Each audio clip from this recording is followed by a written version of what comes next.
বিয়ের পরে হাজবেন্ডের তার বউয়ের প্রতি ভালোবাসা কমে যায় কেন? এই প্রশ্নের উত্তর দিলে ঘরে ঘরে আগুন লেগে যাবে। অনেকগুলো প্যারামিটার আছে। দেখো, অর্ধেক শুনো না, পুরোটা শুন, অল্প একটু বলবো। বিয়ের পরে হাজবেন্ডদের বউয়ের প্রতি ভালোবাসা কমার প্রথম কারণ হচ্ছে জবান।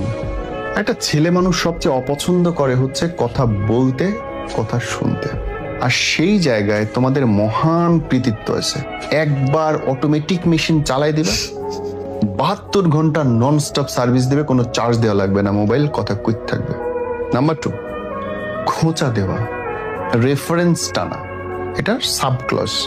অমুক তারিখে এই হয়েছিল, অমুক তারিখে এই হয়েছিল, এইটার পরে তুমি এটা করছিলে, ওর পরে এই হয়েছিল। এই যে তুমি যতগুলো রেফারেন্স টানবা, তুমি প্রতিটা পুরনো কথা টানবা, মানে তোমার হাজবেন্ড প্রত্যেকবার নিজেকে সংকুচিত করবে। রে এই মহিলার সামনে তো কিছু বলা যাবে না,